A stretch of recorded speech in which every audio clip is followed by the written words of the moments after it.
Itoophiyaa keenya irraatiin immoo iddoo amma itti argamnu waa'ee godaambaa Adawaa 00 isin geessina mee walumaan daawwannu.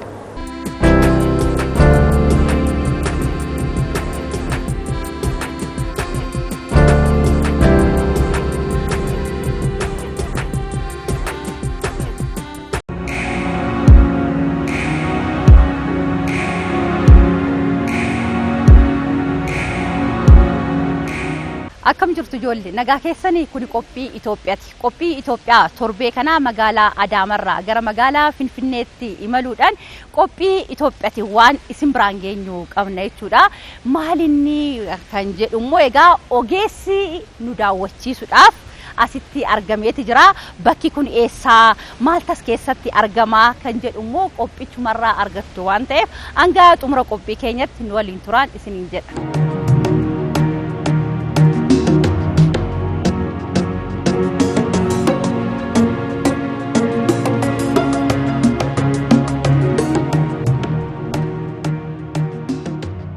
Akkam jirtu? Fayyuma? Nagaa galata Waaqaa jirra. Walaa barru? Gammachiisan jedhama. Gammachiis amma eessatti argamna? Bakki kun eessadha? Maal daawwachuuf bakka kanatti argamnila? Bakki kun godaambaa yaadannoo gootota Aduwaati. Bakka kanatti hunda dursa baga nagaan dhuftan jechuun barbaada. Kuni godaambaa yaadannoo gootota Aduwaa jedhama. Godaambaan yaadannoo gootota Aduwaa hektaara 5 irratti ijaarame. Maaliif ijaarame yoo jettaniin yogguu lola Adwaa yogguu Xaaliyaaniin biyya Itoophiyaa weeraruu dhufte gootonni Itoophiyaa amantiin sabaan duudhaan osoo waliin qoodiin meeshaa waraanaa ammayyaa osoo hin qabaatiin eeboo gaachana goraadee qabachuun miilla isaanii duwwaa Finfinnee irraa Adwaa dhiiga isaanii dafqa isaanii dhangalaasanii lubbuu isaanii lafee isaanii kennanii biyya keenyaaf gahee guddaa waan baataniif biyya Itoophiyaa jedhamtu kana eeganii biyya isaaniif aarsaa kaffalan lubbuu kennan dhiiga dhangalaasanii yaadachuuf siidaa dhaabbatee jechuudha. Yogguu sanatti nama meeqatu duule leenyu beeka ni beektu laata? Ni beektu? Nama 120tu Adwaa duulee jechuudha. Nama 120 yaadachuuf siidaan sin argaa jirtan kun siidaa sana gootota Adwaa jedhamaa jechuudha.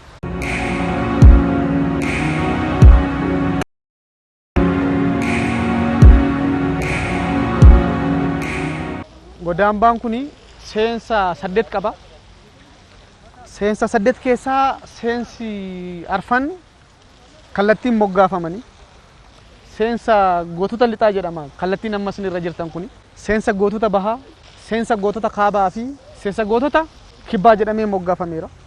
Kun maaliif moggaafame yoo jettaniin uummattoonni Itoophiyaa marti kallattii arfan irraayyuu kaabarraas, kibbarraa, baharraas, lixarraas eeboo isaanii, gaachana isaanii, goraadee isaanii qabatanii, farda isaanii qabatanii Adwaa duulaniiranii. Injifannoon Adwaa injifannoo uummattoota Itoophiyaa maraati. Uummattoonni Itoophiyaa marti wanna qabatanii haga humna isaanii biyya isaaniif aarsaa kaffalaniiranii. Kan uummattoota Itoophiyaa qofa osoo hin taane injifannoo uummattoota Afrikaa maraati. Uummattoota gurraacha maraati wanna jedhu agarsiisuuf kan moggaafame jechuudha. Kabira seensa goototaa kan jedhamu jira. Seensa fardeen Itoophiyaa yaadachuuf seensa Pan-Afrikaanizimii fi seensa injifannoo yookaan Victory Gate jennee seensa 8 fi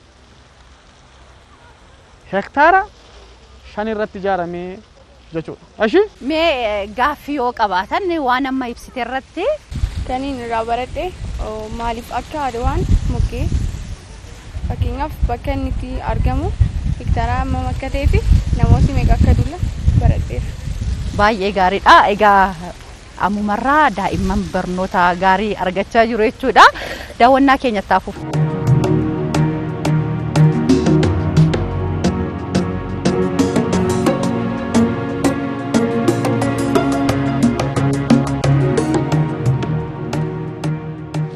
bakka kanatti fardeen adwaa waan jedhamu arganna. Egaa abboonni keenya fardeeniin maaliif fayyadamu mee? Farda kan fayyadamnu yookaan abboonni keenya farda kan fayyadamani geejibaaf, waraanaaf ni fayyadamu. Yogguu lola adwaa sana nama 120 adwaa duule keessa yookaan gootota 100 adwaa duulan keessa 45 warreen fardeeniin duulanii jechuudha. Fardeen Itoophiyaas akkuma gootota Itoophiyaa biyya isaaniif aarsaa guddaa kaffalaniiranii. Kanaaf isaaniin yaadachuuf bakka kanatti fardeen adwaa waan jedhu siidaa argannaa jechuudha. Farda afran sitti argamami. Fardeen arfan kun eenyuun bakka bu'anne maa inni akkuma duratti kaasuuf yaale kallattii arfan irraayyuu baharraas lixarraa kaabaaf kibbarraa manni biyya kana farda isaa qabatee duuleera. Dhiirota qofa osoo hin taane shamarranis yookaan dubartoonnis gahee qabanii. Kanaaf injifannoon adwaa injifannoo eenyuti? Uummata Itoophiyaa maraati. Waan jedhu agarsiisuufi egaa keessumaaf gaheen fardeen Oromoo immoo waan haalamu miti jechuudha eeguu sanatti.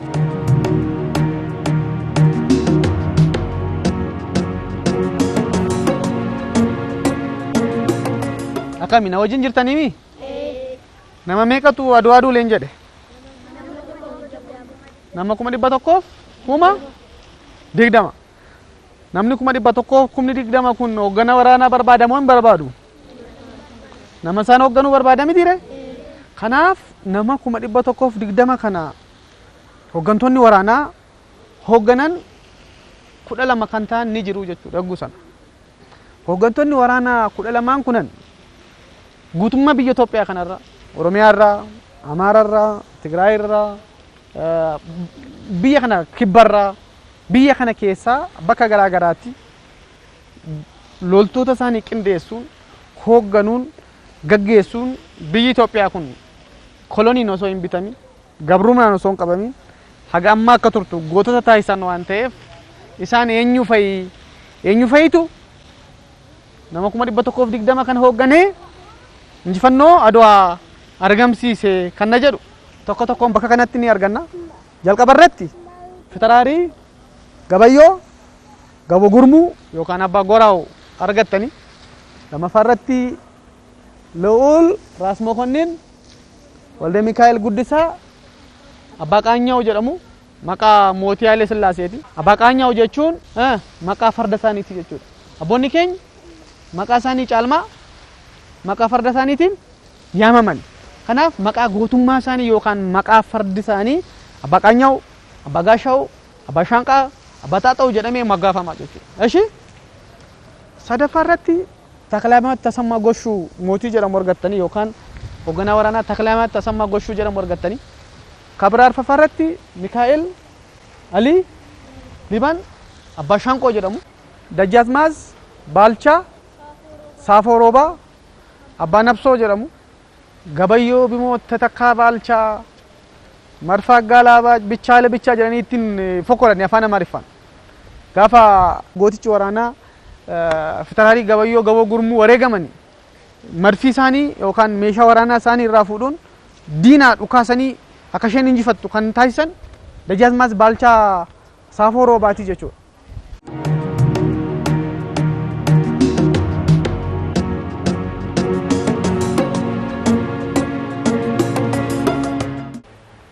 Bakka kanatti eenyuun argattan mee?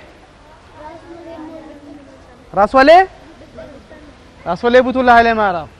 Raaswalee Butul obboleessa guddicha Iteegee Xaayituu Butulii jechuudha. Xaayituu Butul Walee Butul. Egaa Xaayituu Butul maal turte eeguu sanatti? Mootii turte jechuudha isheenis. Haadha manaa mootii Minilik turte. Akkuma mootii Minilik ishiinis mootii ta'uun hooggantoota waraanaa kana gaggeessaa turte jechuudha. Kabira egaa 12 jiran keessa asirraan meeqa argine? 6 laalleerra. Kan hafan 6 eessana laalla? Asirraan argannaa jechuudha.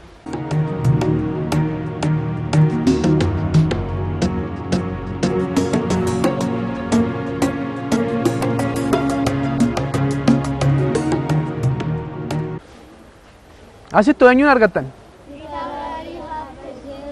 dhageessanii beektu maqaa isaanii laata? Namni dhagee beeku jira? Fitaraarii Habte Goorgis Diinagdee Hunduun hoogganaa waraanaa turan yogguu lola Adwaa sana. Hoogganaa waraanaa qofa osoo hin taane ministeera raayyaa ittisa biyyaa Itoophiyaa turanii jechuudha. Yeroo jalqabaaf ministeera raayyaa ittisa biyyaa Itoophiyaa kan turan Fitaraarii Habte Goorgis Diinagdee Hunduun akkasumas gorsaa olaanaa muummicha ministeeraa turanii jechuudha.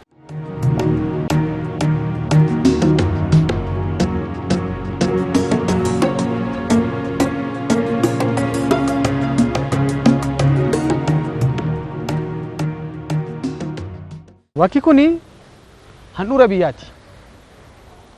Handhuura Itoophiyaa handhuura biyyaati jechuudha. Fageenya biyya kanaa kallattii arfanitti kaabattis kibbattis bahattis lixattis safaruu yoo barbaanne bakka kanaa jalqabnaa jechuudha. Nuyi amma Itoophiyaa irraas Finfinnee irraas handhuura biyyaa irratti yookaan 0 kiiloomeetirii irratti argamnaa jechuudha. Fageenya safaruu yoo kan dandeenyu Adaamaan kiiloomeetirii amma kana, Jimma amma kana, Naqamtee gaga amma kana, Buraayyuu naga kana, Amboo naga kana kan jechuu dandeenyu bakka kanarraa kaanitii jechuudha. Echarra jirtan sinam? Handhuura? Handhuura Oromiyaa? Handhuura Itoophiyaa? Handhuura biyyaati? Handhuura biyyaarra jirtanii jechuudha. Handhuura Itoophiyaa irra jirtanii jechuudha. Yogguu lola Adwaa ummata meeqatu duule? 120. Nama 120 kana nama meeqatu hooggane? Hooggantoota waraanaa 12. Hooggantoonni waraanaa 12 kun nama meeqa hoogganani? Nama 110. Gaaffiidhuma injifannoon Adwaa injifannoo eenyuti? Isii giruupiin deebisa. Injifannoo eenyuti? Itoophiyaa. Injifannoo? Itoophiyaa. Uummattoota Itoophiyaa? Maraatisti. Moraaliif kenname takka.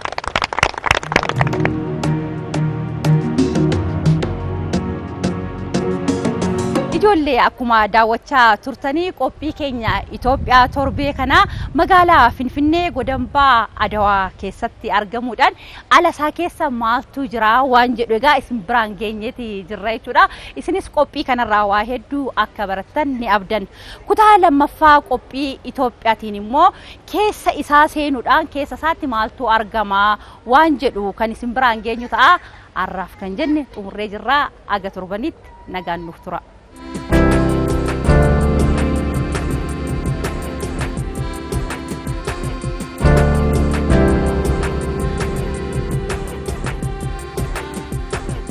Egaa ijoollee qophii Itoophiyaa daawwannee walitti deebinee jira. Qophii tokko ijoollee yeroo daawwattan ilaaluu qofa osoo hin taane waa irraa barachuu kana malees irraa hubachuun barbaachisaadha. Kanatti aansuun kan isiniif dhiyaatu akkasii sammuu keessan ittiin bohaarsitaniif sirbaa fi fiilmii wal duraa duubaan isin affeerraa daawwadha.